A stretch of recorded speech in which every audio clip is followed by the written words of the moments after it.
बहुत सारे लोगों में डर होता है। बिल्कुल बिल्कुल। मैं आपको बता दूं, मेरी जिंदगी में मैं किसी भगवान को नहीं मानता था बचपन में, अब मैं किसी को नहीं मानता, लेकिन फिर भी मेरी जिंदगी बहुत अच्छी चल रही है।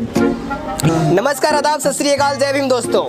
और जैसा कि आप देख सकते हैं कि हमारे साथ जो गेस्ट बैठे हुए हैं आप सबसे बातें करने के लिए, ये किसी परिचय के मोहताज नहीं है। अगर आप इनको नहीं जानते हैं तो गूगल मारिए प्रशांत बौद्ध और जान जाएंगे प्रशांत बौद्ध, जिन्होंने और न जाने कितने लोगों की आस्था को ख़त्म कर दिया। इनकी वजह से, इनकी वीडियो से न जाने कितने लोगों की ज़िंदगियाँ बदल गई और न जाने कितने लोग अंधविश्वास से बाहर निकल आए।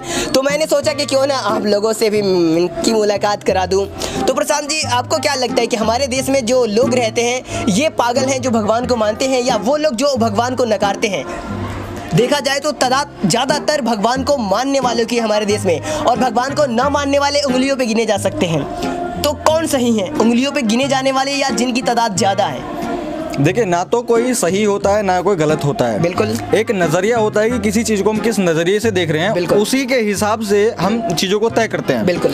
अब अगर हम किसी एक भक्त को देखें या किसी एक अनुयायी को देखें जो भगवान को मानता है, बिल्कुल, तो अगर हम उससे पूछें या उसकी नजरों से देखें तो वो गलत नहीं है। नहीं। अब अगर किसी नास्तिक को हम देखें, वो सवाल जवाब करता है या फिर उसको मतलब बहुत सारी चीज़ वो भगवान को नहीं मानता है, अगर उसकी नज़र से देखें तो वो भी गलत नहीं है। अब यहाँ पे जो अगला हमारा जो पॉइंट आता है वो ये आता है कि सही क्या है और गलत क्या है।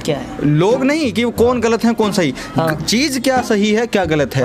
देखो, जाहिर सी बात है, कोई भी अगर चीज़ है हमको उसको मानने से पहले उसको जानना चाहिए। जो कि हम बाबा साहब का वीडियो मैं भी बनाता हूँ, आप भी बनाते हैं, तो हम यही लोगों से कहते हैं कि आप उनकी भक्ति में मत लगिए, उनको जानिए पहचानिए, उसके बाद उनको मानना शुरू कीजिए।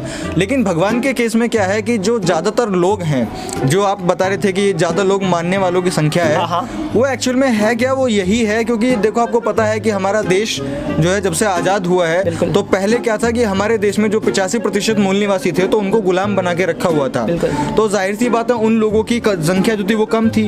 अब वो लोग पहले से ही एजुकेटेड नहीं थे और उनका जो खाने का, जो रोज़मर्रा की ज़रूरतें होती हैं, उनका भी उनके पास में कमी थी। तो उन्हीं कमियों को पूरा करते हुए कुछ चुनिंदा लोगों ने जो है इस भगवान का सहारा दे दिया कि भाई अगर आप इसकी पूजा मात्र करेंगे तो आपको ये सारी चीज़ें मिलने लगेंगी।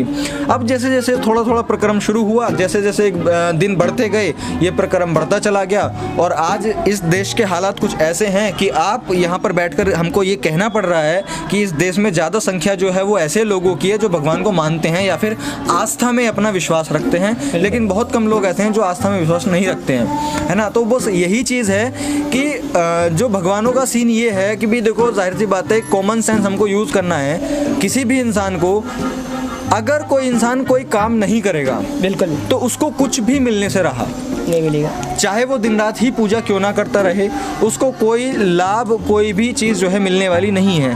तो सिर्फ इसी बेसिक से पॉइंट से हम क्यों इस बात को जज नहीं कर लेते हैं कि हमको भगवानों की मूर्तियों की पूजा करनी चाहिए या नहीं चाहिए।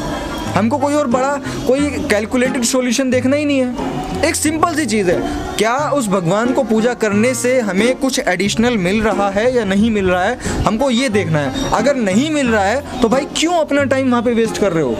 और अगर बात सिर्फ यहीं तक होती कि लोग पूजा ही तो कर रहे हैं, कुछ दिक्कत थोड़ी है। अगर बात सिर्फ यहीं तक सीमित होती तो ये कोई इतनी ज़्यादा आपत्ति वाली बात नहीं थी जिसके लिए आपको वीडियो बनाना पड़े, मुझे वीडियो बनाना पड़े या लोगों को वीडियो देखना पड़े। लेकिन ये बात इस हद तक जाती है, एक मुस्लिम कम्युनिटी कहती है कि भाई आप अल्लाह को ही मानो, और जो भगवान को मानते हैं वो लोग मतलब बेकार लोग हैं।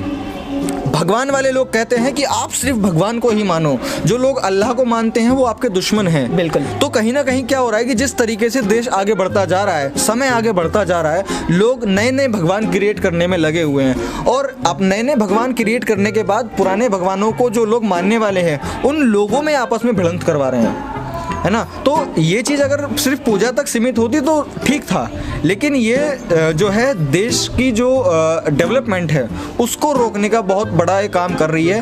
तो मैं यही इस चीज़ में कहना चाहूँगा, आप किसी भी चीज़ को मानिए लेकिन उससे पहले उसे जानिए। और बहुत बेसिक चीज़ मैंने आपको बताई है, अगर किसी भी काम को करने से कोई एडिशनल बेनिफिट आपको मिल रहा है तभी उस काम को कीजिए, अन्यथा क्यों अपना समय और दिमाग वहाँ पे बर्बाद कर रहे हैं। तो आपको कभी ऐसा लगता है कि इस दुनिया को कोई ना कोई संचालित कर रहा है, भगवान या अल्लाह, ऐसी कोई शक्ति है जो हम सबको संचालित कर रही है, क्योंकि भक्तों का ये मानना है कि भगवान ने हमें पैदा किया है, भगवान ने सबसे हमें पहली बात तो यहाँ पे ये आती है, आप इन चीजों को जानकर करोगे भी क्या?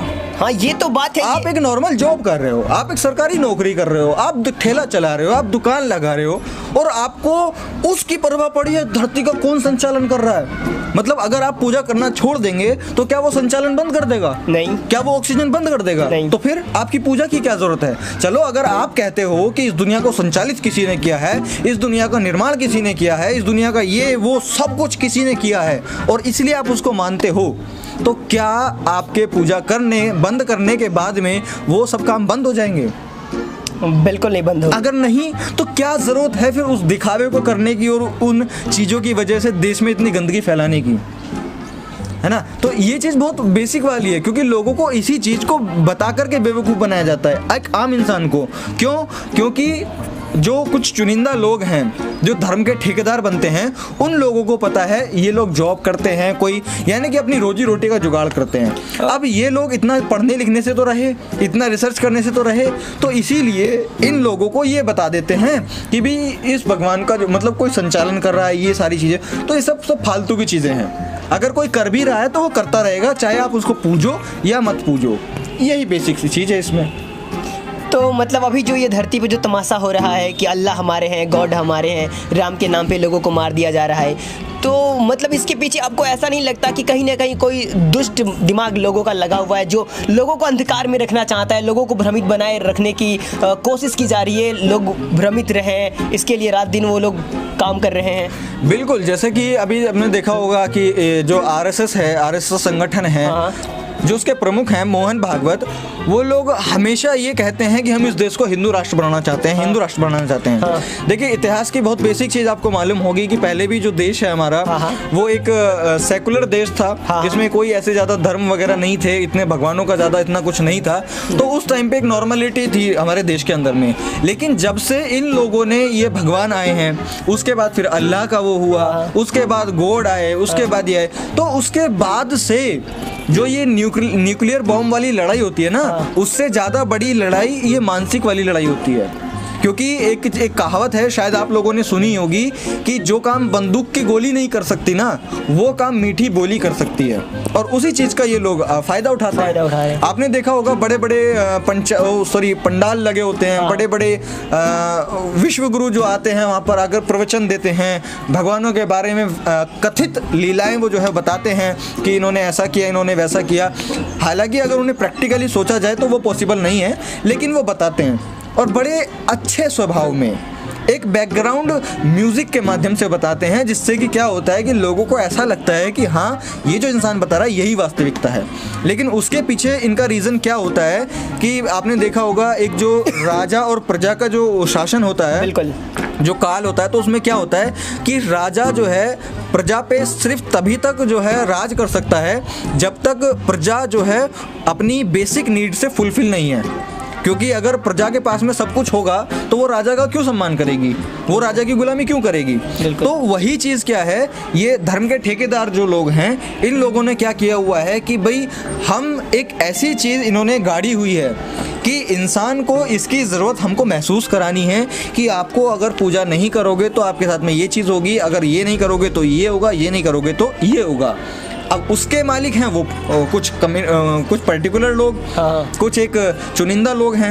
अब वो लोग कहते हैं कि भाई अगर तुमने ये काम करना बंद किया तो तुम्हारा ये हो जाएगा।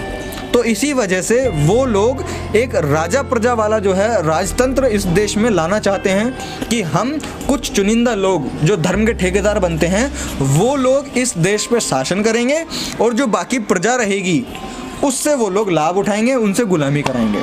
मतलब ये सारा खेल डर का बिजनेस है। सारा खेल जो है वो डर का बिजनेस है। अगर प्रजा के अंदर से डर निकल जाता है, वो क्यों उनको मानने वाले हैं? बिल्कुल नहीं। तो उनका धंधा सब बंद हो जाएगा। तो ऐसे में जो हमारे समाज के लोग फंसे हुए हैं, जैसा कि SC ST OBC वर्ग के ज़्यादातर लोग ये होते हैं, जो भी दंगे हो, चाहे जो भी राम मंदिर बनाने की बात हो, तो ज़्यादातर SC ST OBC वर्ग के लोग ही होते हैं। तो उनको कैसे सही रास्ते पर लाया जा सकता है, कैसे उन्हें एक नई दिशा जो इन अंधविश्वास पाखंडवाद से कैसे बाहर निकाला जा सकता है? देखो, इसमें मैं एक चीज़ कहूँगा, मैं एक तो जो चीज़ अपनी वीडियोस में जो सहारा लेता हूँ, मैं कोई बहुत बड़ा इतिहास की बात नहीं बताता या कोई मैं ऐसी मैथमेटिकल कैलकुलेशन नहीं बताता जिसको सामने वाले को करना बहुत मुश्किल हो। मैं सरल भाषा में एक बात बताता हूँ। कोई भी इंसान आपको आकर के किसी काम को करने के लिए बोल रहा है, एग्जाम्पल लूँ मैं, राम मंदिर के लिए बोल रहा है, तो वो बोल रहा है कि भाई आपका राम मंदिर वहाँ पे बनाना चाहते हैं और आपको उस बनाने के लिए आपको वो करना पड़ेगा, हमको धरना प्रदर्शन, और आप वहाँ पे चलो। कि राम मंदिर क्या मेरे जीवन में या मेरी जीवन की बढ़ोतरी के लिए कोई योगदान देगा या नहीं देगा? अगर देता है तो ठीक है, आप जाइए, लेकिन अगर नहीं देता है तो वाई, आपका वहाँ जाना बनता ही नहीं है। बिल्कुल। अगर कोई और काम, कोई इंसान और किसी काम के लिए कहता है, कोई कहता है कि आप जागरण करा लीजिए, आप देखिए, कॉमन सेंस से देखिए कि क्या उस जागरण को कराने से आपका कोई प्रैक्टिकल वर्क जो है इम्प्रूव हो सकता है? अगर होता है तो ठीक है, आप उस काम को कीजिए, कोई मना नहीं है, लेकिन अगर नहीं होता है तो भाई क्यों हम उस काम को करें? बिल्कुल। तो ये सारी चीज़ें आती हैं। अगर कोई भी चीज़ आती है आपके सामने तो उसको कॉमन सेंस से यूज़ लीजिए, कॉमन सेंस के माध्यम से देखिए कि क्या ये प्रैक्टिकली पॉसिबल है या नहीं है। तो कॉमन सेंस को हमको डेवलप करना पड़ेगा। अगर हमको कोई बहुत बड़ा इतिहास हमने पढ़ा हुआ नहीं है या फिर कोई हमने बहुत ज़्यादा डीपली साइंटिफिकल रिसर्च नहीं की है, तो हमको कॉमन सेंस का यूज़ करना पड़ेगा और कॉमन सेंस को डेवलप करना पड़ेगा। तभी हम इन पाखंडवादों से, ऐसे भ्रमित करने वाले लोगों से बचकर रह सकते हैं। भाई बेवकूफ़ी मत बनो, कॉमन सेंस से ठीक तरीके से सोच समझ के काम को करो, आगे बढ़ो। हमारी एक लाइफ है। बिल्कुल। हम हर इंसान अपनी ज़िंदगी में अगर आया है तो अपनी जीवन शैली को बदलने के लिए आप स्वयं और अच्छे यानी कि ठीक तरीके से आप स्वयं काम करें।